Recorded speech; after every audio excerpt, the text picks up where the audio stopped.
Министерот за надворешни работи Бујар Османи гости во ова наше интервју. Темата е доста актуелна, жешка. Деновиве се е жешко, а неизбежно е Украина-Русија, нивниот однос, односно руската инвазија на Украина. Министре, нашето општество е под психоза. И не само нашето општество, општествата во соседството, всушност глобалниот свет, би рекла.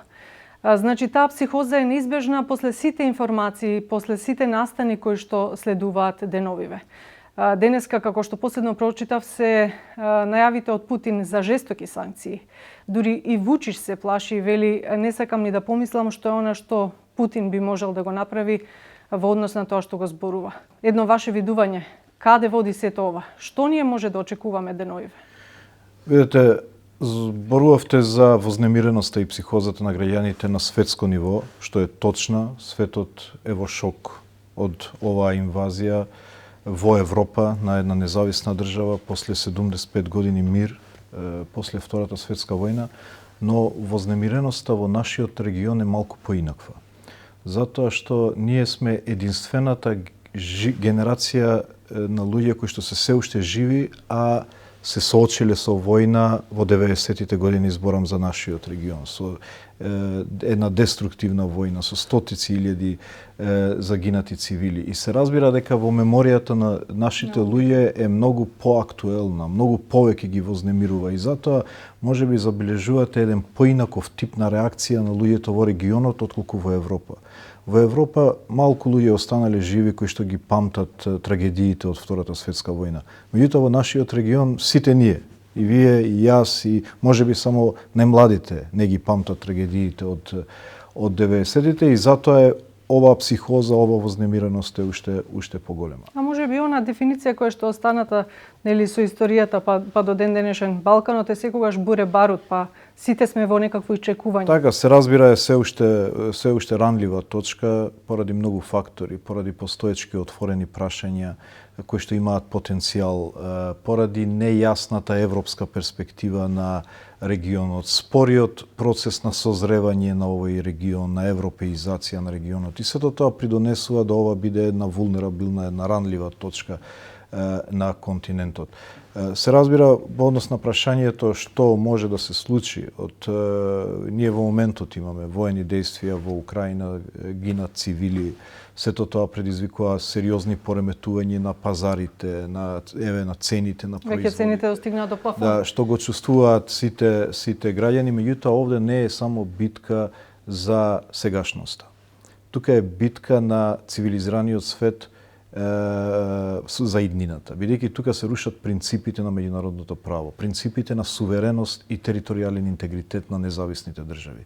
Кога ќе се рушат тие принципи, тогаш нема што да ги штити државите, постоењето на државите. Посебно малите држави ги штитат принципите на меѓународното право. Ако се вратат тие принципи на џунглата, принципи на империите, во кои што поголемите држави ги освојуваат соседните помали држави, тогаш ние се враќаме на вистина во еден период кој што сметаме дека со ова нова европска безбедносна архитектура сме го надминале. Тоа посебно не засега нас. Помалите држави зборувам. И затоа луѓето понекогаш зборуваат за двојни стандарди, зошто не сме реагирале вака за некои други ситуации, еве во Блискиот Исток. Да. Тука се рушат принципи на независни држави и тоа што го кажа во една друга прилика, победа на Руската Федерација во Украина значи апетит за продолжување, а каде тоа би завршило никој не може да каже. Меѓутоа, попластично, поразбирливо за обичниот граѓанин, што би можело да биде во исчекување после оваа денешна најава или вчерашна најава на Путин за тие жестоки санкции кои што вели кон оние кои што ќе бидат наменети ќе ударат многу жестко. Мислам дека тоа е пропаганда, тоа е обид за психолошки притисок кон другите, а другите се целиот свет. Мислите пропаганда од медиумите или пропаганда од Путин? Од Путин. Пропаганда од владата во Руската Федерација за да ги исплаши граѓаните. Русија нема економски потенцијал за да го загрози светот. светот. Напротив, Русија сега и рускиот народ за жал е жртва на радикални економски санкции наметнати од Европската унија и од Соединетите американски држави.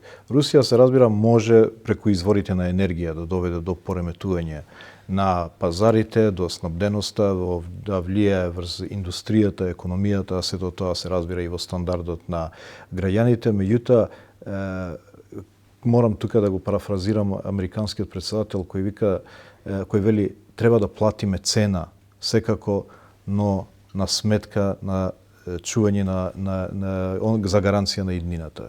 Бидејќи некоја цена треба да се плати, но не смееме да ја платиме цената по однос на постоењето на државите, на можноста да се направи агресија на соседни држави, што мислам дека ќе има поголеми далекосежни последици отколку одредени економски последици сега. Веќе ми го провлековте следното прашање со ова сега што го нагласивте со Америка, нели Бајден одлучи да го запре рускиот газ, и тоа вчера како да доведе до една поларизација во наводници, ќе речам, помеѓу земите од Европа и Америка и Британија, затоа што Америка рече ние мора да ја платиме цената, меѓутоа колку е спремна Европа да ја плати таа цена, бидејќи од друга страна пак министерката за надворешни работи на Германија вчера се огласи и кажа ако ние тоа го направиме, Германија влегува во тотален хаос. А што ќе биде ако Македонија тоа го направи, во каков хаос ние ќе влеземе? Видете, се разбира зависноста на САД од европски газ и нафта е помал. Мислам дека е околу 3-4%, за разлика од Европската унија, односно земите членки. Мислам дека Германија е околу 14% зависна од руски газ и нафта. И пореметувањата, односно последиците би биле различни овде и таму.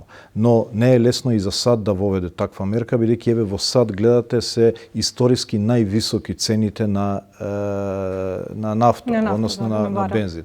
Меѓутоа пак ќе кажам, некоја цена мора да се плати ако имаме поголема цел што сакаме да ја постигнеме. Европската унија заради поголемата зависност не ја носи таа одлука, бидејќи очигледно, како што вели германската министерка, нарушувањето, пореметувањата што би се случиле во Германија би било победа за Кремлин, а не пораз. Така да мора во овие ситуации да се стави на вага што може да придонесе, односно да помогне во секоја ситуација. Ние исто така ги правиме нашите домашни калкулации. Извинете што ќе ве прекинам, дали ние навистина имаме доволно резерви на газ, затоа што пак ќе речам, да не се повторувам со еден избор, психозата, значи она што го гледаме веќе помалку станува болно меѓу народот, затоа што еден ден трчат по леп, по оние основни животни намирници, другиот ден гужвите по бензинските, така да животот станува од ден во ден се покомплициран и потежок. Видете, ние сме целосно зависни од руски газ, затоа што имаме само еден гасовод кој што се снабдува од Газпром. Нашите домакинства не се поврзани на газ, немаме таква терцијерна мрежа, меѓутоа нашата индустрија е. Например, скопската топлификација зависи од тој газ. Така да, воз основа на тоа, ние ги правиме тие калкулации и се придружуваме, иако ние не сме членка на Европската унија, меѓутоа сепак даваме мислење по однос на тоа кои би биле реперкусиите доколку Европската унија препорача една таква санкција, односно запирање на купување или импорт на руски газ. Секој си ги мери своите сили, нели, како велат? Да, и затоа ние рековме нашите одлуки ги носиме во координација со Европската унија, што значи и ја информираме Европската унија кои би биле последиците и потоа си ги координираме чекорите. Мислам дека така е најбезбедно за нас. Безбедни сме на тој терен со цените, со газот, со... Видете, очигледно, ние не сме изолирани во светот. Сето тоа што се случува на европскиот пазар се реперкуира, се манифестира и кај нас. Тоа е систем на врзани садови. Економијата е глобализирана и се разбира, ние ќе ги чувствуваме сите тие последици. Ниту сме во состојба да можеме да ги промениме тековите на војната, ниту да тековите на овие пореметување на пазарот. Тоа што можеме да направиме е заради нашите принципи да бидеме на вистинската страна на историјата. Не е многу тешко во оваа ситуација да се биде на вистинската страна, бидејќи светот не е поделен. Еве го имате гласањето во собранието, Генералното собрание на Обединетите нации. Имаше само 5 земји на другата страна. Тоа е Северна Кореја, Сирија, Еритреја, Русија и Белорусија. Значи не е светот поделен. Имате овие земји и целиот цивилизиран свет. Немаме дилеми каде ние припаѓаме во однос на осудата на оваа агресија, во однос на солидаризирањето со украинскиот народ. Сметам дека за нас во утврдување на надворешно политичките чекори визави Русија, најдобро е да се поставиме заедно со Европската Унија, со која споделуваме слична зависност и во изворите на енергија од Русија и мислам дека во тој дел ќе можеме заеднички да ги калкулираме и последиците. Има една друга теза која што денови ја заговараат аналитичарите со оглед на тоа што се случува, да речеме, со една Австрија која што цело време протежира една идеја на неутралност. И сега има дел од таа наша експертска јавност речено, кои што велат што ни требаше оваа работа. Зошто ако една Австрија се постави на таа страна, зошто ние не го заземавме тој став, туку одиме? Затоа што Австрија е воено неутрална. Ние не сме воени неутрални. Ние сме членка на НАТО. Австрија не е членка на НАТО и има донесено таква одлука да се воени неутрални. Меѓутоа имаше коментар на австриската влада после објавувањето на руската амбасада како кај нас дека ги забележуваат сите изблици на русофобија. Они рекоа ние сме воено неутрални, но не сме политички неутрални. И кога се работи за рушење на права на принципите на сувереност и независност на држави, кршење на човекови права, никогаш Австрија нема да биде неутрална. Ние и поради таа причина, заради тоа што тие принципи не штитат нас, но и поради фактот дека нашата почетна позиција е дека сме членка на НАТО. Ние не сме воено неутрални. Ќе поставам едно лично прашање. Спиете мирно, се чувствувате безбедно? Видете, се разбира, сите сме загрижени. Сите сме загрижени, целиот свет, како што реков, е во шок. Светот е различен од пред 2 недели. Во сценаријата што ги правевме, иако имавме реално, после членството во НАТО, кредибилни разузнавачки информации. И дури и прецизни, што, како може да се случи. Меѓутоа и тие информации предвидуваа различни сценарија. Од закана, изолиран конфликт, до ова сеопфатна или full scale, што се вика, инвазија на Украина. Малку луѓе веруваат дека ова ќе се случи. Кремлин ќе се одлучи на ваква одлука, а како што реков, ние на Балканот, покрај шокот од таквата одлука, ние ги имаме, ни се враќаат мемориите од 90-тите, вулнерабилноста на регионот, што може тука да се случи, отворените прашања во Босна, отворените прашања помеѓу Србија и Косово, и тоа додава на степенот на загриженоста на секој политичар кој што ја има можноста сега да раководи со институции. Кога веќе го спомнавте ова, сите се плашиме, меѓутоа се спомнуваат Грузија, се спомнува Молдавија, ама се спомнува Босна и Херцеговина, кој што е така речено во наше обкружување. Вучич вели да не сте ми во кожа, не можам мирно да спиам. И кога ние тоа го слушаме, едноставно човек не може да остане мирно. Видете, ние немаме, поради тоа што сме членка на НАТО, како што реков, имаме пристап до навистина сите информации. Сите разузнавачки информации што ги има НАТО и ги има САД, ги има Германија, Франција, Велика Британија, ги споделуваат со нас. Немаме информации дека во регионот се подготвува некоја директна закана која што може да се случи. Јас комуницирав со повеќето министри од регионот, сите се заинтересирани тука да има мир. Независно од различните погледи кои што ги имаме по однос на ова прашање, доколку имаме различни погледи, меѓутоа ставот дека мора да има мир по секоја цена го споделуваат сите држави во регионот. На ова, ако додавате овие информации дека не гледаме конкретни закани, сепак дава одредено чувство дека кој што можеме да го пренесеме до граѓаните да бидат мирни во тој дел, но се разбира наша должност како политичари е да бидеме внимателни, да ги размислиме и најнеможните сценарија со цел да бидеме подготвени за сите варијанти. Едно ново сценарио беше завчера со непријателската листа. Се најдовме на незе, упативме протестна нота до амбасадорот. Рековте дека имаше исто реакции дека едноставно со тоа што сте го викнале нели амбасадорот на Русија дека сте марионета, дека сте полтрон, имаше такви некои епитети. Затоа вие ќе си кажете, ќе си се одбраните, затоа сте тука. Значи, вие рековте дека едноставно нема причина за персона нон грата, затоа што не е прекршена таа Виенска конвенција, значи тие правила. Меѓутоа, каде водат, да речеме, следните санкции, доколку од страна на Русија има нешто, каде би оделе ние со?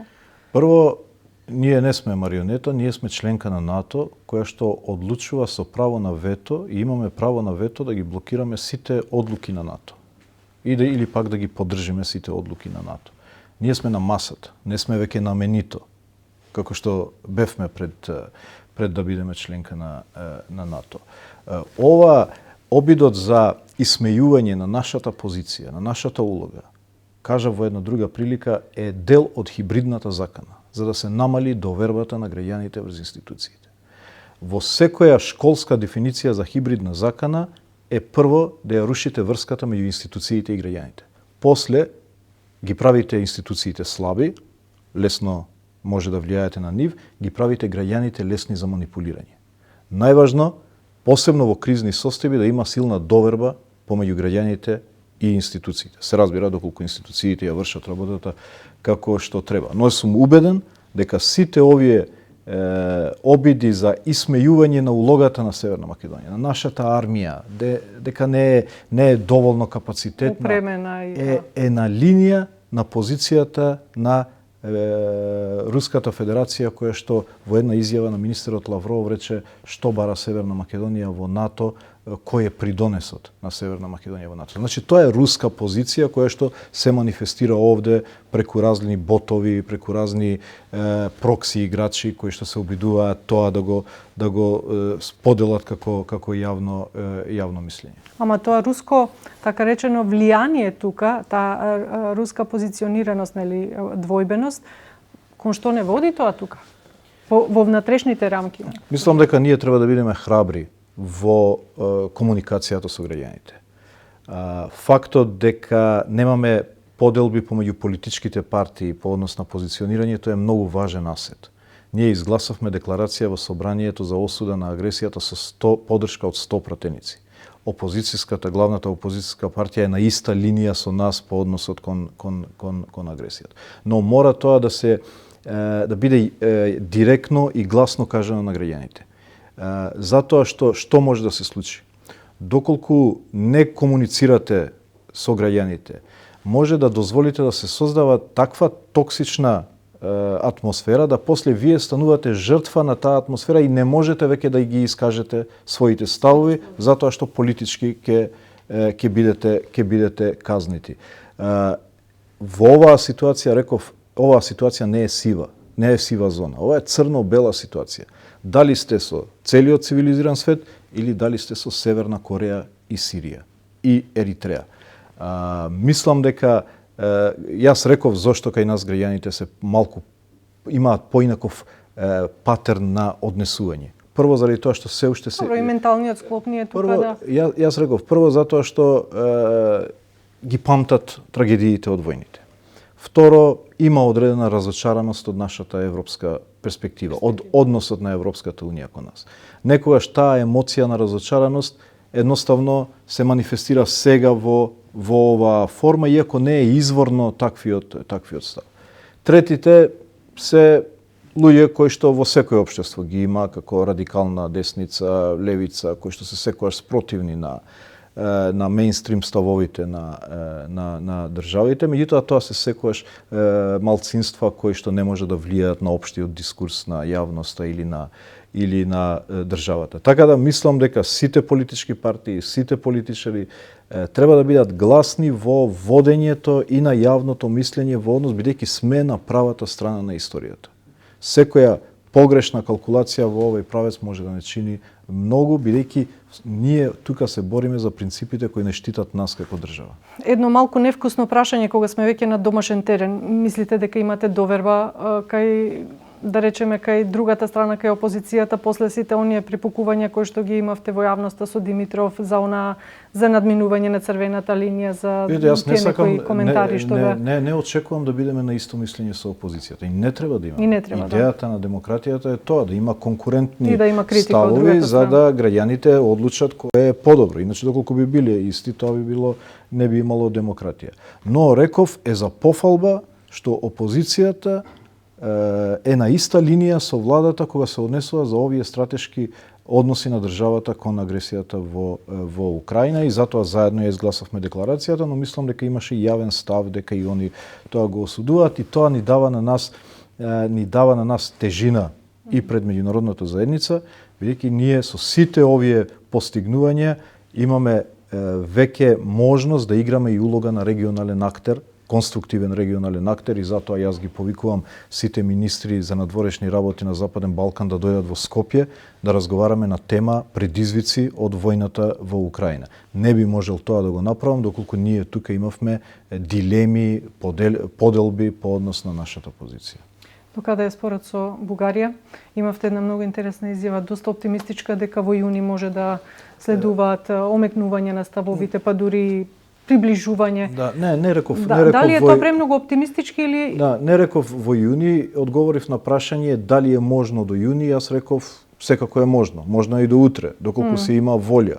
Меѓутоа не може... другата страна, сега пак ќе речам, го поставува прашањето по цена на што? Дали во игра ќе влезе... Тука ние сме многу комотни. На прашањето по цена на што? Затоа што нашата позиција е утврдена. Собранието ја има утврдена нашата позиција, нашата државна позиција, таа исто е со владината позиција. Ние кои што ја имплементираме таа позиција, се движиме во рамки на таа позиција. Така да никогаш не сум имал одреден немир дали некоја цена која што граѓаните не би ја прифатиле, би ја платиле во овој пат. Овде е прашање повеќе дали можеме да најдеме решение и дали тоа може да се направи брзо. Но никогаш не сум имал дилемата по цена на што. Јас се надевам, почнавме една добра динамика со новата бугарска влада. Сакате да кажете дека сега се помејки во ставовите? Не во ставовите, колку во фокусот. Не помести војната. Сите, гледате, јас ако претходно зборував само на тема Бугарија, сега веќе е второ прашање, нели зборувавме веќе пола сат за Украина. Истото со Захариева беше потрнлив патот. Па да, тоа беше и поинаков период и за нив. Бугарија беше пред изборите, под притисок на протестите таму. И затоа реков, прв пат имавме шанса да разговараме во еден мирен терен. Двете влади нови, само што беа формирани во рок од 1 месец разлика, со пол мандат, да продолжат и да ги надминат овие разлики. Но се случи ова со војната, некој вели секоја криза е можност, некој вели ова ќе ги дефокусира играчите, па и меѓународните од темата. И јас мислам дека оваа тема е посебно актуелна, важна, затоа што, и тоа го кажав и во... Да, тоа го кажавте и тоа ми е следно прашање. Да. Рековте дека ако треба да бидеме први, ако треба да, нели, Европската унија да размисли за тоа проширување, ние треба да бидеме први од тој список, ама Макрон рече Србија треба да биде прва, и сега тука да, добро, малку интересни позиции. Прво, зошто сметам дека сега мора да се актуализира прашањето? Затоа што сега светот, односно Европската унија сфати дека политиката на проширување на Европската унија, односно комплетирање на Европската унија со регионот, не е само пред се безбедносна политика. Ние тоа го алармиравме цело време и кога немаше војна во Европа. Кажувавме, ова е многу важно прашање за да се консолидира регионот. Европската унија не може да биде важен геополитички актер, да влезе во рингот на геополитиката додека има отворена рана во своето тело. Балканот е отворена рана во телото на Европската унија, бидејќи се наоѓа во центарот на унијата. Ние сме обкружени од земји членки на Европската унија. Не сме на периферија, па да кажеме источно партнерство или ние сме внатре во дворот во самата Европска унија. И пред се ова безбедносно прашање и сметам дека сите сега треба да рефлектираат, да кажете, чекајте, што правиме со Балканот? Ако сега не сваќаме дека важно е да носиме одлуки, кога ќе имаме таков впечаток? Второ, зошто со Северна Македонија? Затоа што нашето досие, често го кажувам, ова стана лакмус тест за кредибилитетот на Европската унија во регионот. Луѓето почнаа да размислуваат, чекајте, дали се овие сериозни? Ако една Северна Македонија, која што стана пример не само за регионот, за светот, за меѓуетнички односи. Значи, ние можеме да им послужиме како модел на било кој, било каде во светот, како се создава држава во која што има функционална мултиетничка демократија. Како се решаваат тешки меѓусоседски прашања на мирен и на европски начин. Со сите направени реформи. И ако Северна Македонија не ја признавате таа приказна, која што е исклучителна, тогаш вие не сте сериозни со намерата да целиот регион го интегрирате. И затоа велам, ако може да се прекрши таа европска идеја во регионот, ќе се прекрши на нашето досие. Ако треба да се зацврсти таа идеја за да ги убеди и албанците, и црногорците, и во Косово луѓето, и во Србија и Босна, дека Европа има сериозна намера, треба да се почне со нас. Сте во дослух со вашите колеги од повисоките инстанции, европски инстанции, дека нешто се случува на тоа поле, дека се размислува? Комуницираме, во постојана комуникација сме со нив. Јас се видов сега со Борел во петокот, планирам утре да се видам и со Вархеј во Анталија. Истото го споделуваме и во различни форми на комуникација. Меѓутоа, сепак, разбирливо е дека треба со Република Бугарија да најдеме одредено решение за да направиме исчекор, но и тие треба да ни помогнат. Кога имаме следна среда со Бугарија? Треба да има, уште не е утврден денот, треба некаде средината на овој месец да има на експертско ниво, а кон крајот на месецот на политичко ниво, бидејќи, како што реков, ги алтернираме експертска средба, политичка средба. Што значи тоа политичко ниво? Политичкото значи меѓу министрите, меѓу премиерите. Нели, последната ни беше во Минхен со премиерите и министрите за надворешни работи. Тоа што го разговараме таму, им го даваме на експертите за да они го разгледаат од нивен аспект. Потоа ни го предаваат на нас досието, па ние го разговараме на политички, па повторно го предаваме на нив. Мислам дека треба да се забрза оваа динамика. Јасно ми е дека во Бугарија се разбира, они се поблиску па до фронтот, имаат многу повеќе своји граѓани во Украина, украински државјани со бугарско етничко потекло и сето тоа го прави за нив многу посензитивно прашањето, но и ова е исто тако важно прашање за геополитиката. Ќе биде тоа средба кај нив, кај нас или некаде? Мислам дека политичката треба да биде во Скопје, експертската во исто експертската во Скопје. Така. Бидејќи беа двете во Софија претходно. Кога веќе спомнавте за Бугарија и нивните луѓе во Украина, каква е состојбата со нашите луѓе во Украина? Излекуваме. Пративте мисија таму и повторно ги вративте назад нашите дипломати. Што се случува на тој терен да знаат луѓето? Да, значи тоа ни е на нас врвен приоритет. Животот на луѓето, безбедната евакуација од војните подрачја е прв приоритет на Министерството. Ние тука функционираме во вонредна состојба. Успеавме голем број наши граѓани да извадиме. Значи, од 120 мапирани, од кои дел, може би 20 или повеќе се украински државјани, но сопруги на наши државјани. Извлековме 20 излегува пред одговорија на нашиот повик, над 45 се во активна евакуација. Денеска исто така има луѓе кои што веќе пристигнуваат во Романија, Молдавија. Нашите амбасади се потполно активни, значи имаме веќе амбасада во Украина, една од ретките земји кои што има амбасада во Украина. Меѓутоа и амбасадата во Варшава и во Романија, и исто така во Братислава, се во постојана координација и како се појавуваат наши граѓани на одредена граница, од таа амбасада веднаш се упатуваат да ги земат и после да ги враќаат во Скопје. Завчера со наше возило од Министерство за надворешни работи донесовме една тура наши граѓани од Романија и така во координација сме со нив. едно неблагодарно прашање, затоа што во една таква ситуација, ако некој се најде во Украина, секој гледа да спаси глава. Меѓутоа, не мислите дека направивте малку кикс со тоа што ги затворивте привремено вратите на амбасадата, па имаше луѓе нели по социјалните мрежи кои што се жалат, кои што се оставени на улица, луѓето не знаеат. Моравме да ја затвориме привремено амбасадата затоа што и така не функционираше. Они беа во скривница цело време. Они ниту можеа да дадат услуги на граѓаните, ниту граѓаните да пристапат до амбасадата, бидејќи околу амбасадата се вршеа воени действија. Така да ние донесовме одлука, иако неколку дена откако почна инвазијата, да ги извлечеме од таму, за да веднаш потоа ги вратиме на побезбедно место во Украина. Во тој дел мислам дека сме координирани, но се разбира, тешки беа околностите. Ние 15 дена пред да се случи инвазијата ги најавивме неколку пати на граѓаните да излезат, да ја напуштат Украина додека има комерцијални летови, затоа што ќе биде тешко после да најдеме начин како да извлечеме. Меѓутоа, еве, се обидуваме и сами и преку партнерски држави еден по еден да ги извлечеме. Министре, зошто Фрчковски се најде на амбасадорската листа повторно после сите оние реакции кои што ги имаше во јавноста по неговото враќање од Вашингтон? Во јавноста веќе имаше реакции од одредени партии дека имате и со тоа вршите едно еклатантно кршење на дипломатскиот кодекс. Видете, господинот Фрчковски беше министер за надворешни работи.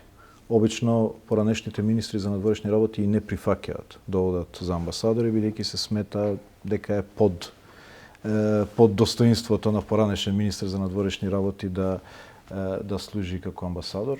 Господин Фрчковски прифатил да биде амбасадор. Не е директно предлог од МНР, иако формално мора да биде, но е предлог од владата во делот на политичките именувања. Бидејќи, како што знаете, со закон сега е порано било 2/3 од амбасадорите да бидат од МНР, 1/3 од надвор. 2008 на предлог на господинот Милошовски тогаш како министер е спуштена 1/4 од МНР, 3/4 од надвор. Се уште е тоа законско решение. Јас се обидувам да го вратам претходното, да биде повторно 2/3 и 1/3, меѓутоа еве со законот не може се уште да се усогласиме. Така да сега има можност и од надвор и од внатре. Мојата цел е што повеќе кариерни дипломати да пратам, но се разбира има право и владата, премиерот, председателот има право да предложи. Го имаат предложено господинот Фрчковски за мисијата во Њујорк. Не беше ништо спорно во неговиот избор? Тука е ги помина сите филтри, овде во директоратите, ги одбрани своите тези, ги исполнува формалните услови и се процени дека може да ја врши таа функција во Њујорк. Уште колку дипломатски представништва останаа празни, докаде сме со тоа пополнување? Само минатата година јас имам испратено 24 амбасадори, пред се дипломати од кариера со неколку мандати. Еве последните што ги објави вчера се Агнеза Руси за Софија, Агром Буџаку за Отава и господин Фрчковски во Њујорк. Ни остануваат се уште, иако веќе сме при крај, можеби еве во наредните недели прв пат најавам дека можеби да го заокружиме тој процес. Ни останува Вашингтон, ни останува Анкара, Београд, Пекинг, Брисел, Белгија, значи билатералата и Бразилија. Што е со Вашингтон, затоа што нели малку е невкусно едно такво место да стои долго време. Така е, точно е. Ама па тука се спомнува многу имиња, еве меѓу другото и Фрчковски, па и имаше и други. Не дозволиво е Вашингтон да остане толку време празно, но заради иако секоја амбасада ни е важна, сепак сензитивноста на Вашингтон некако чинителите ги прави повнимателни во изборот. Но јас се очекувам дека брзо ќе имаме предлоги за Вашингтон. По каква позиција ни е дипломатијата? Мислам дека е добра. Знаете зошто ве прашувам? Затоа што секогаш сега зборувавме со луѓето од вашиот кабинет. Министерството за надворешни работи секогаш е атрактивно, секогаш е сензибилно, секогаш е привлечно за наблюдување. Значи, тие амбасадорски места, па нивните киксови, па нивните однесувања, по некои скандали, затоа ве прашувам. Видете, зависи каде го ставате акцентот. Да, можеби некогаш сите се луѓе прават грешки, може да има мали скандали. Меѓутоа, работата што ја вршат они, јас им реков кога ги собрав луѓето за да се координираме за Украина. Реков еден човек ако спасите, им го гарантира, односно не дозволувате да им се загрози животот, вие ја оправдате целата ваша мисија како дипломати. Они навистина се покажа одлични еве за време на евакуацијата од Украина, за време на евакуацијата на наши граѓани од Афганистан, претходните исти така. Во дипломатското представување на нашите позиции пред светот. Фактот дека на последниот совет на Европската Унија, иако Бугарија е земја членка, Бугарија остана сама во својот став. 26 земји членки гласа за нашиот предлог, односно за нашата позиција. Тоа требаше да се изработи. Не доаѓа тоа само по свое убедување. Тоа требаше со многу аргументи, со многу комуникации. Тоа се тие луѓе, тие наши дипломати кои што некогаш прават грешки, како што прави секој човек грешки. Но во суштина, мислам дека треба да се гордееме со нашата дипломатија. Да, има потреба за повеќе пари, дипломатијата е скапа работа, се обидуваме во рамки на можностите да се снајдеме, сепак имаме 60 представништва, тоа е релативно голема дипломатска мрежа за наши услови и јас се гордеам со дипломатите кои што ги имаме во светот. Се разбира, секогаш има можност за повеќе и за подобро, но тоа е процес. Ке направивме ли грешка со, да речем, несудената конзулка во Њујорк, бидејќи се крена голема прашина? Имаше и дури коментари дека сте блиски во блиски роднински односи, не знам. Блиска вие? Јас не го знам тоа име.